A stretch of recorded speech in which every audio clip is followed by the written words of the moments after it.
Se in questo momento non stai facendo nascere canarini o pappagallini, vuol dire che molto probabilmente c'è qualcosa nella gestione che non sta funzionando. E te lo dico perché in questi giorni mi state scrivendo in tanti. Allevatori che hanno già fatto la prima covata, ma non è andata come si aspettavano. Uova vuote, schiuse difficili oppure pulli che non sono arrivati al risultato sperato. E la cosa che mi ha fatto riflettere è non è una situazione isolata. Sta succedendo a più persone di quanto sembra. E guardando bene ho iniziato a vedere uno schema. Ho praticamente catalogato 3 tipi di persone che allevano senza successo. E probabilmente in uno di questi ti riconosci anche tu. Il primo tipo è quello che fa un po' tutto a caso. Mettono maschio e femmina insieme, mettono il nido e aspettano. Magari qualche nascita la fanno anche, ma non sanno mai perché è andata bene. E soprattutto non riescono mai a replicare il risultato. E quando qualcosa non va, si fermano lì. Poi c'è il secondo tipo, quelli che ci provano davvero. Guardano video, leggono libri, comprano prodotti, però fanno tutto insieme, senza un ordine. Un giorno una cosa, un altro giorno cambiano, poi aggiungono altro, ma senza una vera logica. Ma alla fine qualcosa nasce, però non è mai stabile. Poi c'è il terzo tipo, ed è quello più delicato. Perché sono persone che ti dicono io faccio tutto giusto ma non funziona. E spesso è vero, il problema è che stanno guardando nel punto sbagliato.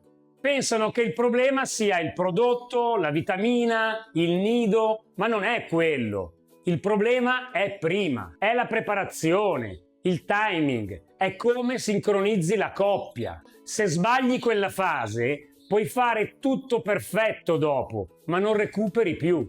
E qui sta la cosa che tanti non vogliono accettare, perché è più facile chiedere che cosa devo dare, che cosa devo fare adesso. Ma la domanda giusta non è questa. La vera domanda che ti devi porre è come ci sono arrivato alla stagione della riproduzione? Che cosa hai fatto prima di iniziare questa fase? È lì il punto, è quella la domanda che ti devi fare. Perché l'allevamento non si sistema durante la cova, ma si costruisce prima. Io ve l'avevo già detto mesi fa, quando parlavo di preparazione e tanti ignoravano questa fase. Anzi, molti mi dicevano anche basta, abbiamo capito, andiamo oltre. Ma in realtà era per evitare tutti questi problemi. Io vi stavo già preparando, perché alla riproduzione si arriva preparati. Se arrivi alla cova in ritardo, stai gestendo un errore, non la stai risolvendo. E questo lo vedi benissimo sul campo. Quando osservi una coppia, la vedi subito se è una coppia che sta andando bene oppure se è una coppia che ti potrebbe creare dei problemi. Il problema è che molti non sanno leggere i segnali. Molti cambiano subito. Per esempio, l'altro giorno su un social una persona mi scrive: sono già 4 giorni che la canarina ha costruito il nido, per esempio, e non ha ancora fatto le uova. Cosa devo fare? Nel tempo che gli ho risposto che le mie canarine, dopo l'accoppiamento, fanno le uova dopo una settimana, mi riscrive: ah, ma tanto l'ho già messa con un cardellino. E io ho detto: ora hai combinato un guaio, perché sicuramente quella femmina lì si sarà accoppiata con quel canarino e ti farà le uova. Ora, non lo so se le farà anche col cardellino, ma non sai di chi sono i figli, non sai quali uova sono, se non le sai riconoscere, perché sono un po' diverse. Comunque ha rovinato tutto. E poi gli ho anche detto, cioè non è che hai fatto proprio la cosa più facile, l'hai messa al limite con un altro maschio, che non si fa così presto, perché se ha fatto il nido da 4 giorni, aspetta una settimana, 10 giorni. Se poi non fa niente, disfi il nido e ci riprovi.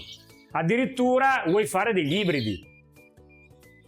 Quindi, voglio dire, sono cose che succedono, ma succedono tanto. Ci sono persone, per esempio, su un altro social che mi scrivono: ah, ma noi siamo tutti allevatori, sappiamo già cosa fare.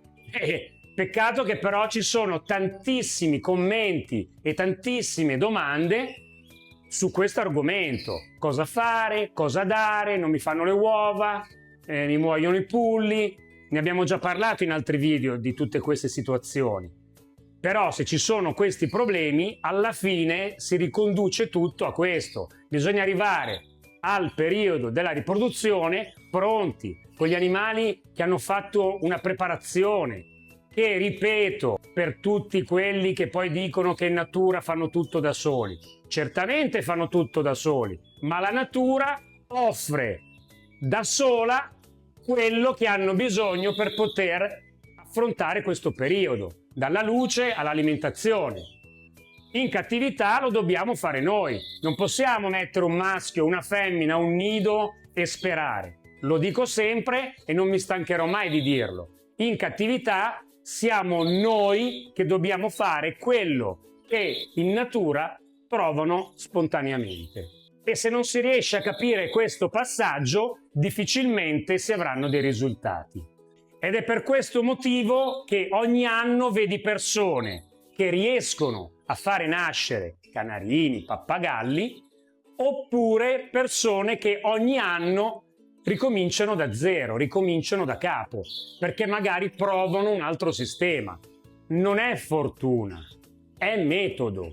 E questa è la differenza tra chi alleva e chi prova ad allevare. Se il video ti è stato utile, lascia un like e iscriviti al canale. Ci vediamo la settimana prossima con un nuovo video e nuovi aggiornamenti su allevamento levante. Ciao e a presto!